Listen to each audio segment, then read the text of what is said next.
Je vais vous présenter un premier cours de la séquence 3, rédiger le début d'une nouvelle. Je vous rappelle, on est au 2e semestre de l'année scolaire. Notre séance sera une séance de lecture dans le titre « Le début d'une nouvelle » comme genre de récit. L'objectif de notre cours serait identifier les caractéristiques du début d'une nouvelle, repérer les étapes du schéma narratif dans les moyens employés dans le texte. Le support ou texte à utiliser est un extrait de Lettres d'Espagne de Prosper Mérimée. Commençons par une observation du document ou bien du texte. Alors, observez bien le document présenté ici. Si vous observez correctement le document, vous retrouvez un texte, une image. Alors, notre document se compose d'un texte et d'une image. Revenons vers l'image. Sur l'image, nous avons un personnage, un animal. L'animal est le cheval. Le personnage, à savoir l'homme, on l'appellerait un chevalier. Le texte, à sa fin, on retrouve des informations. Prosper Mérimée, Lettres d'Espagne. Prosper Mérimée, Lettres d'Espagne. C'est l'identification de notre texte, ou bien des origines de notre texte. Récapitulons notre observation. Alors, selon l'observation, on a repéré une image représentant un chevalier à dos de cheval. Un texte extrait de Lettres d'Espagne. Selon les éléments obtenus à partir de l'observation, on pourrait émettre des hypothèses de lecture, c'est-à-dire supposer que pourrait être le contenu de notre texte. Première hypothèse que je pourrais donner. Peut-être que le texte va nous présenter un événement se déroulant en Espagne, parce que vous avez déjà le nom Espagne dans la source du texte. Le personnage du texte pourrait être un chevalier, présent dans l'image. Troisième hypothèse, on aurait présence d'un animal dans le texte, à savoir le cheval. Pour vérifier ces hypothèses, on va passer à une lecture du texte pour construire son sens. On va passer à la construction du sens. Je reprends encore le texte. Écoutez bien la lecture du texte. On célébrait une noce dans une ferme des environs de la commune andalouse d'Andújar. Les mariés avaient déjà reçu les compliments de leurs amis. Et l'on allait se mettre à table sous un grand figuier devant la porte de la maison. Chacun était en disposition de bien faire. Et les odeurs des jasmins et des orangers en fleurs se mêlaient agréablement aux parfums les plus substantiels, s'exhalant de plusieurs plats qui faisaient plier la table sous leur poids.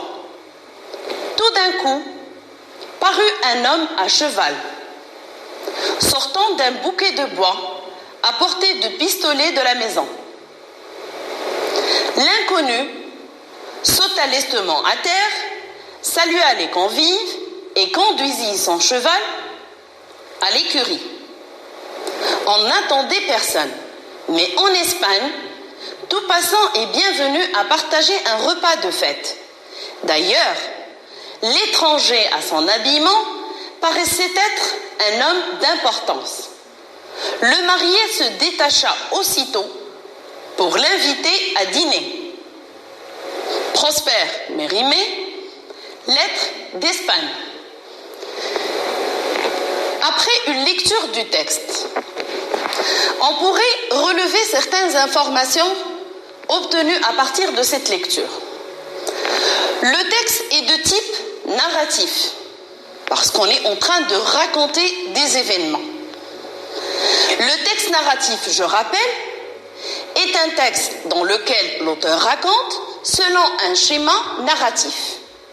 Je rappelle encore, le schéma narratif se présente selon des étapes qui commencent par la situation initiale, suivie de l'élément perturbateur, des péripéties, du dénouement et se terminant par une situation finale.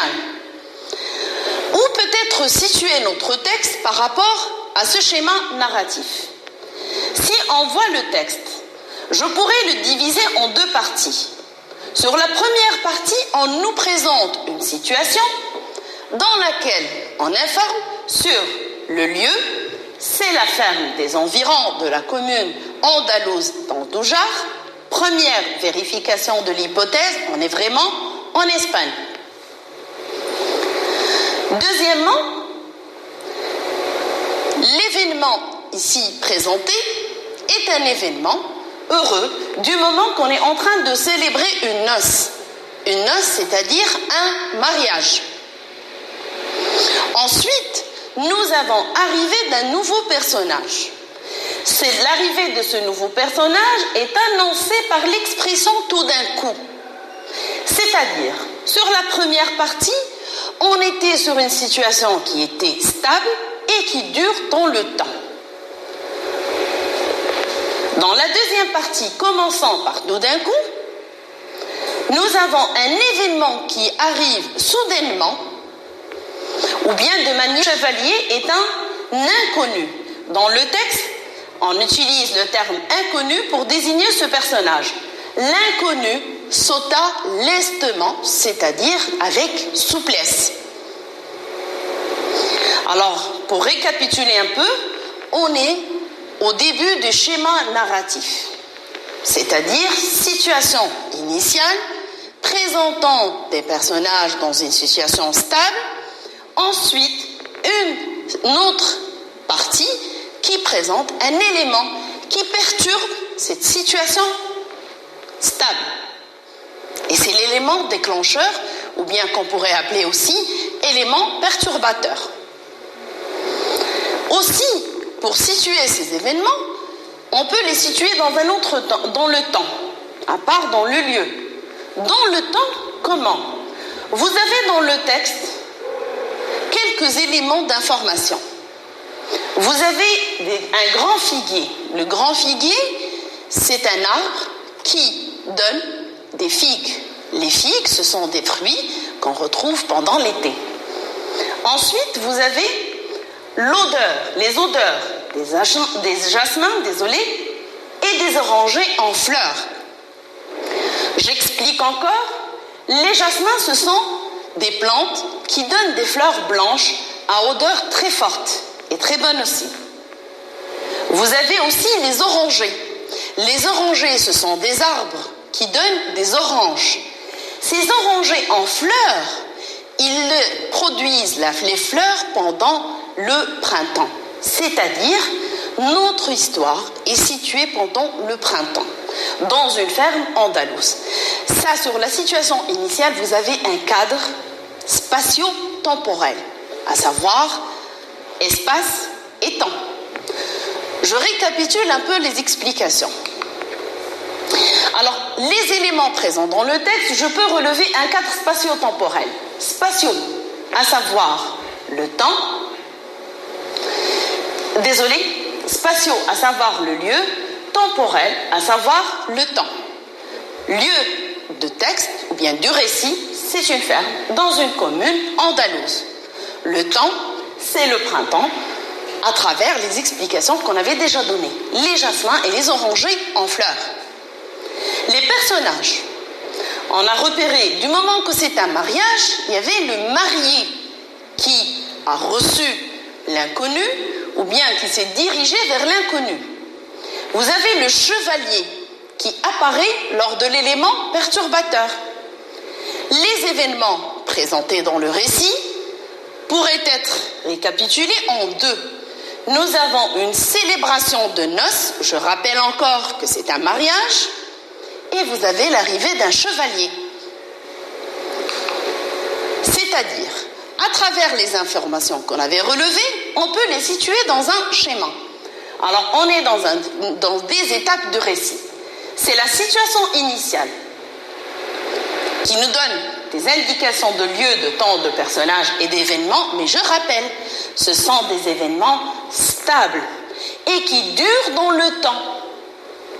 Vous avez aussi les moyens employés pour ces événements, cet événement qui est stable et qui constitue la situation initiale, c'est l'emploi de l'imparfait. Je reviens un peu vers le texte pour vous montrer. Si vous voyez le début du texte jusqu'à tout d'un coup, le verbe célébrer, conjugué à l'imparfait, vous avez un autre verbe, en aller, à l'imparfait. Chacun était, c'est l'imparfait aussi. Se mêler, c'est l'imparfait. Je reprends l'explication. Pourquoi c'est imparfait? Parce que l'imparfait nous exprime une action qui dure dans le temps. C'est une action continue. En plus, nous avons l'emploi de compléments circonstanciels de temps et de lieu qui nous informent sur le temps et le lieu du cadre spatio-temporel. Deuxième partie du texte, vous avez l'élément perturbateur dans les étapes du schéma narratif. Dans cet élément perturbateur, je repère les indications suivantes. Nous avons arrivé d'un nouveau personnage. Nous avons une action soudaine, annoncée par l'expression « tout d'un coup ». Les moyens annoncés pour exprimer cet élément perturbateur, je pourrais relever le passé simple, en plus de cette expression « tout d'un coup ». Je reviens dans le texte pour vous montrer. La deuxième partie du texte commence par « tout d'un coup », annonçant un événement inattendu ou soudain. Je poursuis directement après cette expression, paru. C'est le verbe paraître conjugué au passé simple. Passé simple parce que c'est une action soudaine et en général, le passé simple exprime une action qui est limitée dans le temps ou brève. Vous avez aussi d'autres verbes conjugués au passé simple. L'inconnu sauta, lestement, sauta, c'est le verbe sauter, salua, conduisit. Sur la deuxième partie du texte, c'est-à-dire l'élément perturbateur du schéma narratif, on emploie le passé simple. Continuons. Faisons une synthèse générale du texte. Récapitulons tout ce qu'on a relevé. Alors, le texte est un récit. Ce récit est raconté au passé du moment qu'il emploie et le passé simple et l'imparfait comme temps de conjugaison. Le texte est extrait du début d'un récit. Pourquoi le début d'un récit? Parce qu'on a repéré une situation initiale et un élément perturbateur. Le texte raconte une situation stable, c'est la célébration de mariage, qui est ensuite coupée par un événement qui arrive soudainement ou bien de manière inattendue, c'est l'arrivée du chevalier. Le texte comme moyen qu'il utilise, nous avons les temps du récit. Je rappelle, c'est l'imparfait et le passé simple. La situation initiale est racontée à l'imparfait avec des compléments circonstanciels et des compléments circonstanciels de temps et de lieu pour préciser ce cadre spatio-temporel. L'élément perturbateur ou déclencheur est raconté au passé simple du moment qu'il arrive de manière inattendue. Et aussi qu'il est annoncé par l'expression « tout d'un coup ». rappelez-vous bien cela, parce qu'on va réemployer les éléments et moyens étudiés dans le cours de lecture pour faire une production écrite. Alors, comme trace écrite qu'on pourrait garder du texte, on pourrait garder les éléments suivants. Alors, on est au début d'une nouvelle. Pourquoi la nouvelle? Parce que la nouvelle, c'est un genre de texte narratif. Source du texte, c'est-à-dire le livre duquel est extrait, s'appelle Lettres d'Espagne. L'auteur du texte, c'est Prosper Mérimée. Le type de texte, narratif, ou bien que je pourrais appeler facilement aussi récit. Alors, ce texte est extrait du début d'un récit et il s'agit de la situation initiale et de l'élément perturbateur dans le schéma narratif. Je continue avec un tableau récapitulatif. Sur le tableau, vous avez deux parties dans ce texte. La première partie, depuis son début, en célébré jusqu'à leur poids. C'est exactement la situation initiale dans les étapes du schéma narratif. Et, comme idée générale, nous avons la célébration des noces dans une ferme andalouse. Moyen employé dans cette partie, c'est les compléments circonstanciels de temps et de lieu et le temps de l'imparfait. Deuxième partie du texte commence par l'expression tout d'un coup jusqu'à la fin, c'est-à-dire à dîner. Et c'est l'étape du schéma narratif, élément perturbateur, ou je rappelle encore, ou élément déclencheur. Idée générale de la partie, arrivée d'un inconnu à la ferme à dos de cheval.